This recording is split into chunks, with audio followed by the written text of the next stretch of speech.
Thank you so much for joining us for CBN NewsWatch. I'm Ephraim Graham. Ahead today, the foreign minister of Israel saying countries who are calling for a Palestinian state are only helping Hamas. Also calling Hamas's treatment of Israeli hostages, quote, satanic, as the United Nations Security Council holds an emergency meeting on the hostages. Here at home, the Epstein Files case intensifying as multiple well-known figures have been subpoenaed, including former President Bill Clinton and his wife, former presidential candidate Hillary Rodham Clinton. It sounds impossible, but experts warn it could happen, a civil war in the United Kingdom. We're going to have a look at that story from London. And they're back. The Robertson family returns in Duck Dynasty, the revival. We're going to bring you a look. All those stories and more right now on CBN NewsWatch. This is CBN NewsWatch. It is Wednesday, the 6th of August, going to begin this half hour with the war in Gaza as the Israeli foreign minister says countries who say they will recognize a Palestinian state are simply helping Hamas. And the recent video of starving Israeli hostages in barbaric conditions led to an emergency meeting of the United Nations Security Council Tuesday, where members heard from the brother of one of the hostages. CBN's Paul Petitte brings us the story now. He's reporting from Jerusalem. Horrifying new images of Israeli hostages forced Israel to call an emergency United Nations meeting in New York Tuesday. Members heard from the brother of Evitar David, who says he is digging his own grave. The time for deliberation has run out. Their lives depend on immediate action. Evitar Guy, and the very least 18 other hostages are still alive. After 660 days, they have somehow managed to survive. And we call on you to rescue them from Hamas dungeons underground. Israel's foreign affairs minister calls the images satanic. The world saw their terrible condition, bones standing out in their skin like living skeletons. Evitar was forced to dig his own grave. This is satanic. Sahar accuses France, the UK, and other countries of sabotaging a ceasefire by recognizing a Palestinian state. They gave Hamas free gifts and an incentive to continue this war. They directly assassinated the hostage deal and ceasefire. Let me be clear, these countries prolonged the war. The need for humanitarian aid remains a flashpoint. Israel points to what it calls staged starvation images, such as this one showing panhandlers begging with no food in sight. Netanyahu is urging the Red Cross to intervene. On CBN News' Faith Nation program, the Red Cross's Fabrizio Carbone said it can't act without a ceasefire. Our visit and our support will be possible only if there is an agreement, because today Gaza is a battlefield. And we cannot just knock at a door, go into a tunnel. I mean, this would expose the life of the hostages, will expose our lives, and it's simply not realistic. Following a briefing from U.S. envoy Steve Witkoff, President Trump says a U.S.-led aid effort is on the table. And I know Israel's going to help us with that in terms of distribution and also money. We also have the Arab states are going to help us with that in terms of the money and possibly distribution. So that's what I'm focused on. As far as the rest of it, I really can't say. That's going to be pretty much up to Israel. After visiting the West Bank town of Shiloh in the Judea Samaria region, House Speaker Mike Johnson met with Netanyahu and went to the Western Wall with Arkansas Governor Sarah Sanders. In a speech, Johnson said, quote, "Every corner of this land is important to us. Being here in the place where our faith began, this has great significance. The Bible teaches that Judea and Samaria were promised to the Jewish people, and they belong to you by right. The world may not see it that way, but we do." In Jerusalem, Paul Petitte, CBN News. Paul joins us now with more. So, Paul, several countries say they will recognize a Palestinian state. The public in Israel is very divided politically. Now, you spoke with relatives of Israeli hostages. How do they feel about the potential creation of a Palestinian state next door to Israel? Yeah, is pretty interesting. First of all, not a lot of these groups are big supporters of Netanyahu. They want peace. They want hostages back at any cost. And so for them to sort of take a pause, if you will, maybe step back and say, well, wait a minute, when you're talking about a two-state solution, a Palestinian state, sort of change their thinking a little bit. They call it a slippery slope. I interviewed a couple of relatives of hostages, and they said, you know, this is dangerous. You can't be negotiating. You can't be doing all this while there are still Israeli hostages. And they said they're also worried because it creates sort of a playbook, right? You go into a sovereign country, you take people, kidnap them, hold them hostage, rape, murder, and then you sit back and then ask for statehood. I mean, this is a dangerous playbook that could be unfolding here and that any terrorist group could go by. So that's a big concern. And if you really, you know, think about it, you have a neighbor who's wants your extinction, basically, and they've kidnapped your children before, they shoot at your house, and so you want them out of the way, you want separation, but the mayor is saying, no, we'll have you and them, you know, remain neighbors. It doesn't work that way, and those that are old enough that recall the two-state solution, recall how it was years ago, they know when your enemy wants your extinction, it's simply not going to work. You know, I think Mossab Hassan Yusuf put it the best. He said, quote, October 7 didn't happen because Palestinians were denied a state. It happened because they were given one. Now, you've worked in network news here in the United States. We're hearing a lot of criticism lately, with some saying the major media is favoring Hamas and demonizing Israel. What are you seeing and hearing? Yeah, you know, let's go back to that New York Times front page article, right? Holding that child who we learned, and they say, the New York Times, that the child actually had a pre-existing spinal condition. So what they do is they have a correction, right? Meaning that they'll maybe put something in the paper at some place, and they even made this correction. But it sort of shows, you know, do your homework. You're journalists here. So there seems to be this left lean that's very concerning. And there's also the sin of omission, if you would, because when the video of the hostages came out, you don't find it on the front page of the New York Times, CNN, any of the major publications.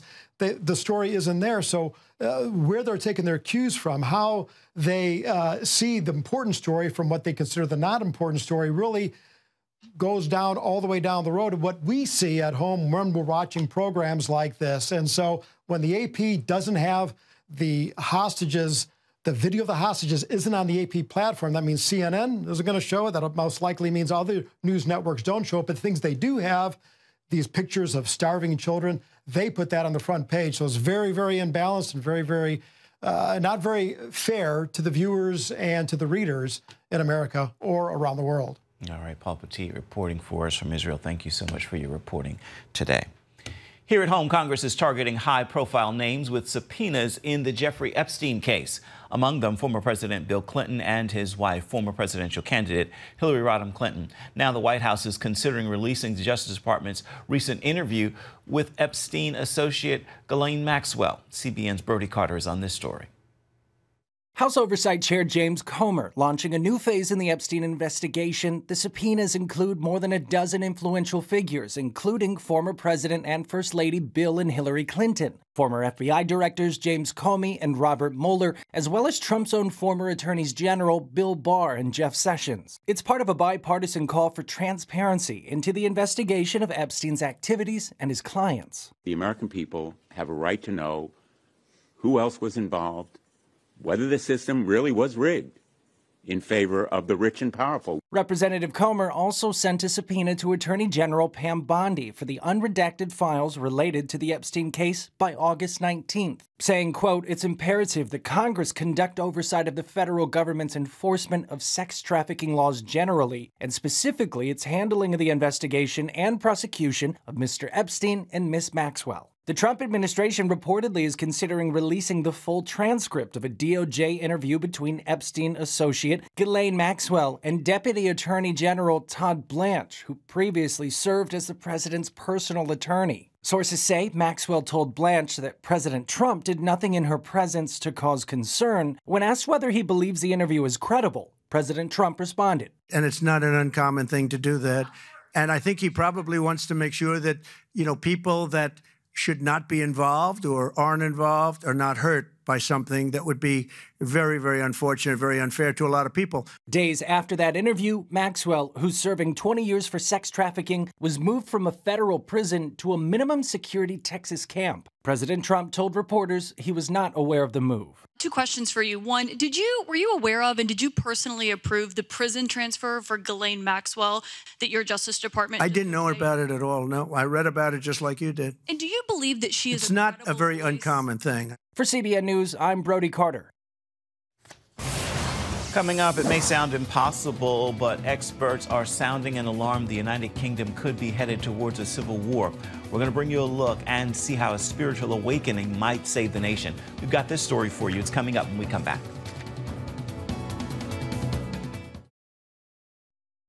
It's been nearly 400 years since Britain had a civil war. The idea of one today might seem unthinkable, yet some experts are seeing signs of a civil discord and they're sounding the alarm. They believe the nation is about to explode from inside. Dale Hurd reports now from London. Great Britain looks like a nation where life is functioning normally.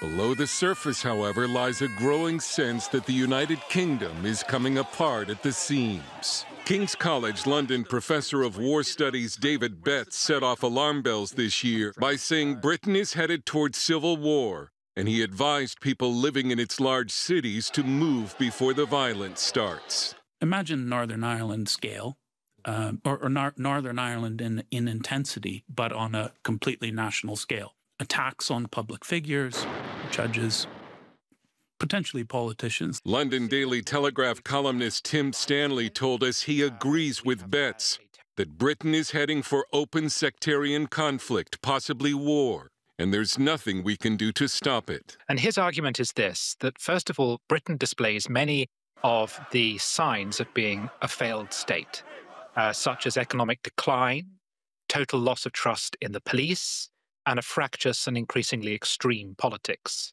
At the center of this unrest is a government multicultural experiment that has brought in large numbers of Muslims without requiring them to integrate. More continue to arrive daily. This is Britain's southern border, the English Channel, across from the coast of France. And it's as porous as the Rio Grande River. 2 weeks ago, 1,200 illegal migrants arrived in a single day. When you have a country in decline, and you add large numbers of new people into the mix, what you end up with is ethnic conflict over resources. Experts fear all that might be needed to trigger a civil war is another terror attack. White working-class anger exploded last summer when the son of a Rwandan immigrant stabbed 11 children and 2 adults at a dance studio. 3 girls died. Social media posts initially misidentified the killer as an illegal migrant, sparking the worst riots in 10 years. Only much later did police reveal the killer possessed an Al-Qaeda training manual. Right-wing and working-class British are also angry over what they claim is a 2-tier justice system that favors Muslims. Last week, this man was convicted of a crime for publicly burning a Quran in a political protest. A Muslim man with a knife who threatened to kill him faced no charges.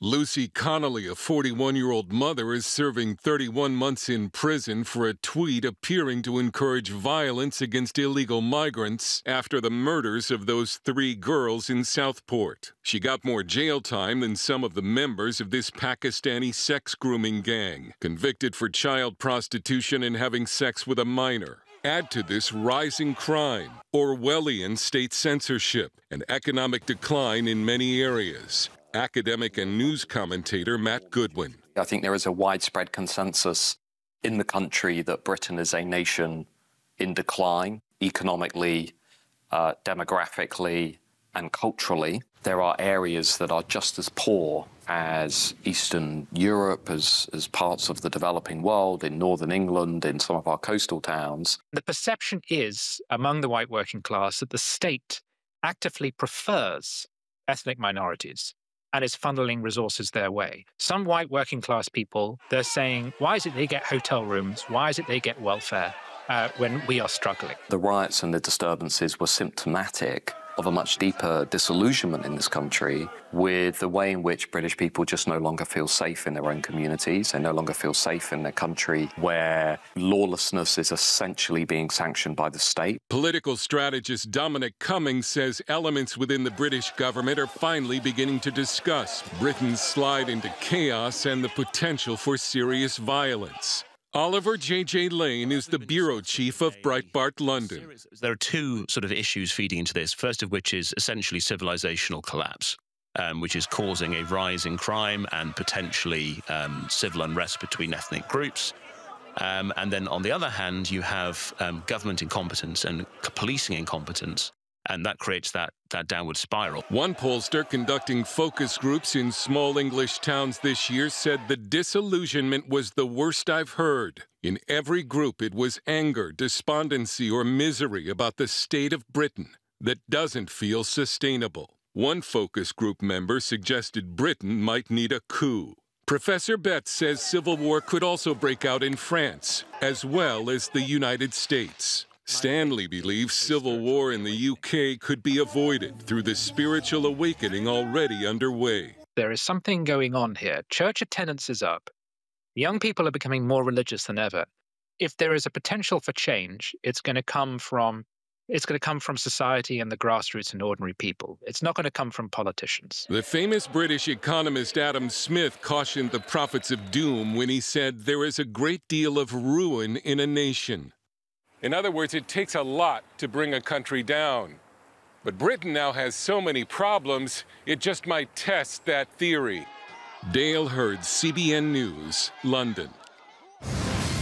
They're back. The famous Robertson family is returning to the small screen for Duck Dynasty the Revival. We're going to bring you a look at their new adventures right after this.